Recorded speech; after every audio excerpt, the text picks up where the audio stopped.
আসসালামু আলাইকুম রহমতুল্লাহ বারাকাতু। আজকে আমি একটি নতুন ভিডিও নিয়ে আসলাম আপনাদের মাঝে। আমাকে অনেকে প্রশ্ন করেন এবং আমার হোয়াটসঅ্যাপে এবং আমার ইমোতে আমার সেলফোনও অনেক আমাকে ফোন দেন, আমার বলেন যে জানতে চান যে ভাইয়া ট্রাভেল পাস কি এবং ট্রাভেল পাস কিভাবে নেওয়া যায় এবং কাদের জন্য ট্রাভেল পাস।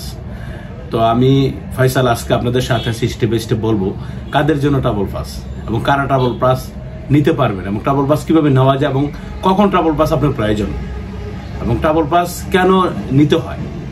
তো আপনারা সৌদি আরবে অনেকেই দীর্ঘদিন যাবত আছেন বা অনেকেই জানেন না, বিশেষ করে পুরুষের চেয়ে বেশি মহিলারা সৌদি আরবে সবচেয়ে বেশি সংকটের ভিতরে আছে এবং সবচেয়ে বেশি বিপদে আছে। এটা আমি পূর্বেও বলেছি, এখনো বলতেছি, মহিলারা প্রবাস মানেই বিপদ, মহিলারা দেশের বাহিরে আসা মানেই বিপদ। তো এই জিনিসটা অনেকে কিন্তু বিশ্বাস করতে চায় না বা অনেকে মানতে চায় না। আসলে আমি এই লাইনে আসার পরে, আমার এই যে অনলাইনে আসার পরে, আমার ইউটিউব জগতে আসার পরে আমি একটা জিনিসই বেশিরভাগ রিয়েলাইজ করছি যে সৌদি আরবে পুরুষ তো সব বেশি বিপদ আছেই, সবচেয়ে বেশি বিপদ আছে মহিলারা। কারণ ওরা কোনো কিছু জানে না, ওনারা এফসের কি জানে না, কিউআ কি জানে না, তারপরে আপনার ট্রাভেল পাস কি জানে না, আউট পাস কি জানে না, কোনো কিছুই জানে না।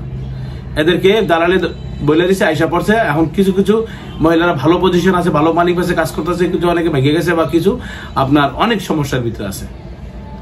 তো আমি আজকে সবাই প্রশ্ন উত্তরটা দিব এবং যারা আমার সাথে কানেক্ট করেন নাই বা জিজ্ঞাসা করেন নাই তাদের উদ্দেশ্য আমি সবার জন্য আমার এই ভিডিওটা বানানো, যাতে আমি সবসময় চেষ্টা করি আপনাদেরকে সহযোগিতা করার জন্য, আপনাকে পরামর্শ দিয়ে সাহায্য করার জন্য। যাতে আমার একটা পরামর্শ, আমার একটা কথা শেয়ারে যদি কোনো ভাই উপকৃত, কোনো বোন উপকৃত, তাইলে আমার এই ভিডিওটা বানানো সার্থক হবে। আমি সবসময় সৌদি আরবে আমি দীর্ঘদিন যাবত থাকি, আমার অভিজ্ঞতা থেকে আমি এগুলি শেয়ার করি, আমি এগুলি আপনাদের সাথে আলোচনা করি যে আপনারা কোন রাস্তায় গেলে ভালো হবে, কি করলে ভালো হবে এবং কোথায় গেলে ভালো হবে এবং কি কি কাজ করলে আপনি ওই দেশে নিরাপত্তা থাকতে পারবেন এবং বাংলাদেশে কীভাবে যেতে পারবেন। এই সব কিছু ব্যাপারে কিন্তু আমি আপনাদেরকে সবসময় পরামর্শ দিয়ে থাকি এবং আমরা সব কাজ আমিও করি।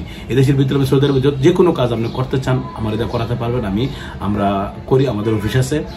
তো আমি সৌদি আরবে সব কাজই করি ইনশাল্লাহ। আমি সৎভাবে করি, আমার কাছে কোনো দুই নম্বরই নাই, আমি সৎভাবে সব কাজ করি। আমাকে বিশ্বাস করবেন ইনশাল্লাহ, কোনোদিন ঠকবেন না, আমার দুই নম্বরে নাই। এখন আমি মূল আলোচনা আসছি যে ট্রাভেল পাস কি। ট্রাভেল পাস মূলত যাদের পাসপোর্ট নাই, যাদের পাসপোর্ট দেখা গেছে আপনি আসার পরে কফিল পাসপোর্ট নিয়ে গেছে দেয় নাই, কোম্পানির পাসপোর্ট নিয়ে গেছে দেয় নাই, দেখা গেছে আপনার পাসপোর্ট হারিয়ে ফেলছেন, এখন আপনার সময় খুব কম, আপনি বেগে গেছেন, পাসপোর্ট এখন বানাবেন না, বা আপনি পাসপোর্ট আপনার হারিয়ে গেছে বা পাসপোর্ট আপনার কবিলতে ফালাই দিয়ে বেগে গেছেন, বিভিন্ন কারণে আপনার পাসপোর্ট আপনার সাথে নাই, পাসপোর্টের ফটোকপি আছে বা দেখা গেছে পাসপোর্টই নাই। এখন আপনি কি করবেন?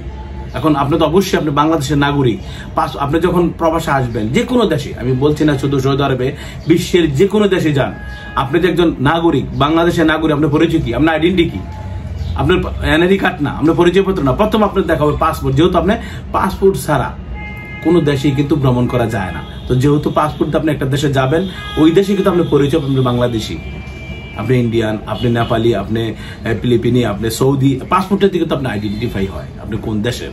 তো পাসপোর্ট হলো মেইন। তো এখন আপনি বাংলাদেশে যখন যাবেন তখন আপনাকে এম্বাসি শনাক্ত করবে বা আপনি যখন বাংলাদেশ যাবেন আপনার পরিচয়টা কি, আপনি বাংলাদেশের নাগরিক কিনা, এটা যাচাই বাছাই করার জন্য কিন্তু যখন পাসপোর্ট থাকে না তখনই কিন্তু ট্রাভেল পাসটা নিতে হয়। আপনাকে যখন ট্রাভেল পাসটা নেওয়ার তুলো আপনাকে এয়ারপোর্টের অনুমতি পত্র, আপনি আসলে বুঝতে পারছেন যেটা হলো এয়ারপোর্টের অনুমতি পত্র। যেহেতু আপনি যাবেন এয়ারপোর্ট, যখন আপনি পার হয়ে যাবেন তখন আপনি পাসপোর্ট নিয়ে কিভাবে পার হয়ে যাবেন, এই ট্রাভেল পাসটা নিতে হয়। এখন ট্রাভেল পাসটা কিভাবে নেবেন, কারা নেবেন?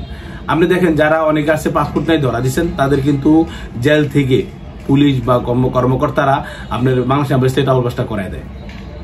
আর যারা চাইতেছেন আপনি পাসপোর্ট নাই, ফটোকপি আছে, আপনি ফাইনাল এক্সাট লাগাবেন জাওয়াদুর থেকে, ফাইনাল এক্সাট লাগাবেন আপনি মকতুব আমেল থেকে, ফাইনাল এক্সাট লাগাবেন বাংলাদেশ এম্বাসি থেকে, তারপরে গিয়া আপনি ট্রাভেল পাস নেবেন। হ্যাঁ, ট্রাভেল পাস নিতে 105 রিয়াল লাগে। ট্রাভেল পাস কিন্তু ফাইনাল এক্সাট লাগানোর পরে ট্রাভেল পাস নেবেন, এর আগে ট্রাভেল পাস নেবেন না, কারণ আগে ট্রাভেল পাস নিয়ে কোনো লাভ নাই। আপনি ফাইনাল এক্সাট লাগলে না, ট্রাভেল পাস লাগবে।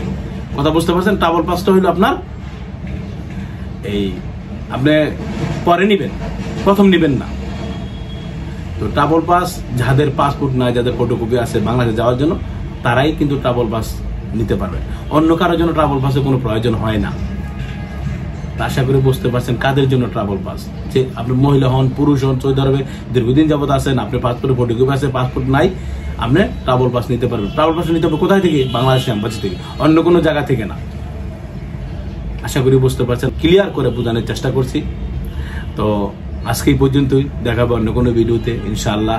আমি আমার জন্য দোয়া করবেন। আর আমার এই ফ্যামিলিতে যারা যুক্ত হয়েছে তাদেরকে অসংখ্য ধন্যবাদ। যারা আমার ফ্যামিলিতে যুক্ত হন, আমার ভিডিওগুলি দেখেন, প্লিজ আমার ফ্যামিলিতে আপনারা যুক্ত হন। আমার সাবস্ক্রাইব করুন, কমেন্ট করুন, শেয়ার করুন, আর লাইক দেন। লাইক দিলে সবচেয়ে বেশি খুশি আমি ভিডিও বানাতে, আমি সবচেয়ে বেশি খুশি লাইক দিলে ভিডিও বানাতে। আর এরপরে দ্বিতীয় কথা হলো, আমি কিন্তু সৌদি আরবে অনেক কাজ করে থাকি। যেমন আপনার জিয়ারা ভিসা উঠাই দিই, ফ্যামিলি ভিসা উঠাই দিই।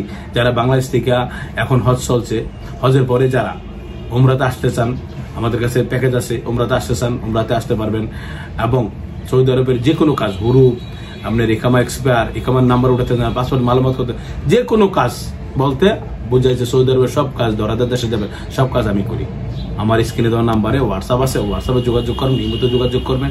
ইমোতে কল দিলে সময় চলে না, তবে হোয়াটসঅ্যাপে আমাকে ভয়েস দিয়ে রাখবেন, আমি অবশ্যই জবাব দেবো। আজকে পর্যন্তই, দেখো অন্য কোনো ভিডিওতে। খোদা হাফেজ।